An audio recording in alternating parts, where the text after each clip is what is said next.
আসসালামু আলাইকুম, সবাই কেমন আছেন? আশা করছি যে যেখানে আছেন ভালো আছেন, সুস্থ আছেন। আমরা আল্লাহর অশেষ রহমতে ভালো আছি। তো কই মাছ আর ছোট গোড়া মাছ পাঠাইছে, মাত্র এই মাছগুলো জেতা একদম আলাদা করে কেটে ফেলবো। এখন কই মাছ কাটতে প্রচুর সময় লাগে, আলাদা করে ছোট মাছগুলো নষ্ট হয়ে যাইতেছে, এগুলো কেটে ফেলবো তাড়াতাড়ি।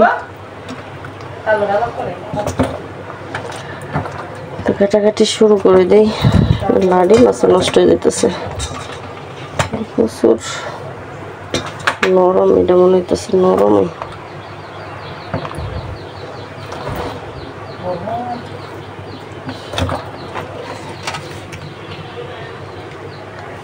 কই মাছগুলো দেশি কই হইলো কি জানেন ভাবি, ইয়া হয়েছে জেতা আছে সবগুলোই, কিন্তু গুড়া মাছটি নষ্ট হয়ে গেছে।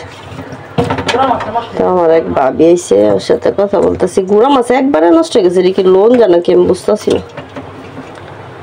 কাটি কাটার পরে বুঝতে পারবো যে অবস্থা গুড়া মাছের, খুব খারাপ। এটা একদম সাথে একটা শিং মাছ আছে,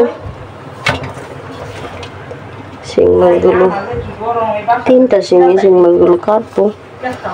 তো সম্পূর্ণ ভিডিওটার সাথেই থাকেন, দেখতে থাকেন। হ্যাঁ, মাছ কাটা শেষ, কাটতে কুটতে ফেললাম, ওই মাছগুলো আলাদা রাখলাম। আর এই যে শিং মাছ, আর এখানে ছোট মাছ ছিল, ছোট মাছগুলো আলাদা রাখছি। ছোট মাছগুলো আমি চচ্চড়ি করবো, শুধু পেঁয়াজ দিয়ে, এগুলো একটু নরম হয়ে গেছে, পেঁয়াজ দিয়ে শুধু চচ্চড়ি করবো, পাঁচ মিশালি।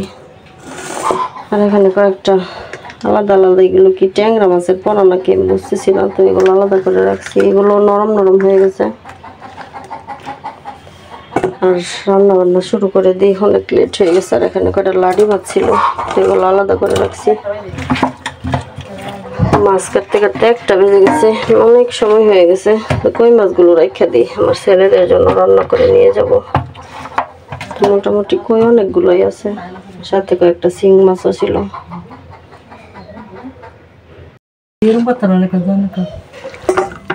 তো ছোট মাছের তরকারিটা বসায় দিলাম, হাতে মাখিয়ে। মাছগুলো এতটাই নরম, দেখেন অবস্থা। সব মশলা দিয়ে দিছি, রসুন আজকে কুচি কুচি করে দিছি, এই যে পেঁয়াজ রসুন সব কিছু কুচি কুচি করে। আর গতকালকের তরকারি রয়ে গেছে, সব কিছু রান্না বান্না করছিলাম। আজকে শুধু একটা তরকারি রান্না করবো, ছোট মাছ চচ্চড়ি। কারেন্ট নাই, কারেন্ট আসলে ভাত বসাবো। তো মাছগুলো অনেক নরম, কাটতে কাটতেই নরম হয়ে গেছে।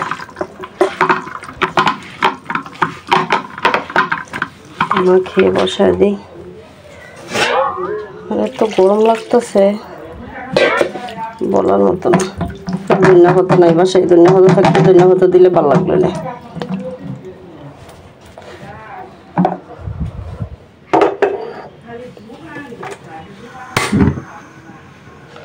লাউ শাক বুঝছেন ভাবি, লাউ শাক তো কালকা দিছি, লাউ শাক তো আজকে রান্না মিলে, তো তরকারি সব রয়েছে, আজকে লাউ শাক আর রান্তাম না।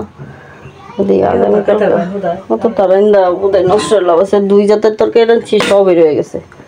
তো আজকে আর লাউ শাক রান্তাম না, কালকা রান্না।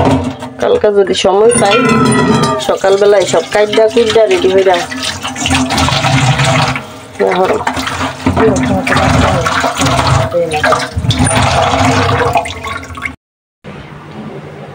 ছোট মাছের তরকারি হয়ে গেছে, নামায় ফেলছি। আর এখন ভাত বসাবো।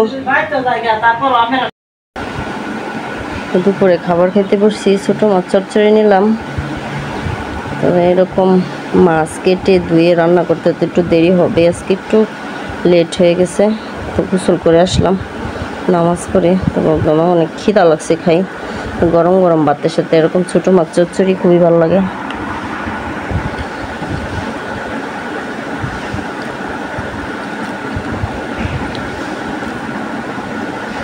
আর গরমের মধ্যে দেখা গেছে হালকা খাবারই খেতে বেশি ভালো লাগে ভারী খাবারের থেকে।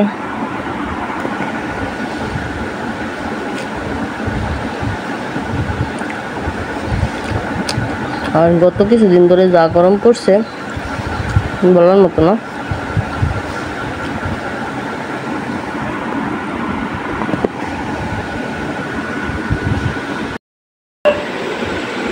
তো এখন সময় হচ্ছে সন্ধ্যা 7:30। তো মাগরিবের নামাজ পড়ে দুপুরে খাওয়া দাওয়া করে একটু শুয়ে আছিলাম। মাগরিবের নামাজ পড়ে একটু বাজারে গেছিলাম। তো সংসারের তো টুকিটাকি অনেক জিনিসই লাগে। সানিজামির জন্য সব সময় দেখা গেছে খাবার দাবার প্যাকেট করে দিতে, এটা আমি বেকা কেন বুঝতেছি না। তো প্রচুর বক্স লাগে ওদের খাবার প্যাকেট করতে। তো প্রতি সপ্তাহে তো দিতে হয় খাবার দাবার। আবার এর মধ্যে আবার দেখা গেছে সানি আবার বক্সগুলা নষ্ট করে ফেলছে। এর আগের বার অনেকগুলো বক্স দিছিলাম, সবগুলো দেখা গেছে নষ্ট করে ফেলছে আর অনেকগুলো ভাঙাও গেছে। আজকে ভাবলাম কিছু বক্স নিয়ে আসি। দেখেন 4টা বক্স আছে, 120 টাকা রাখছি এগুলো। তো কেমন জানি আল্লাহ জানে, ফাইটটা যায় নাকি মনে হইতেছে। এরকমই দেখেন কেমন একদম পাতলা। তারপরও আমার কাজ চলবে, সমস্যা নাই।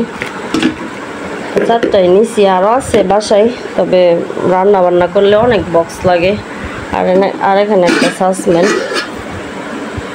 সসপ্যান নিছি। তো সসপ্যানটা আমার খুবই পছন্দ হয়েছে।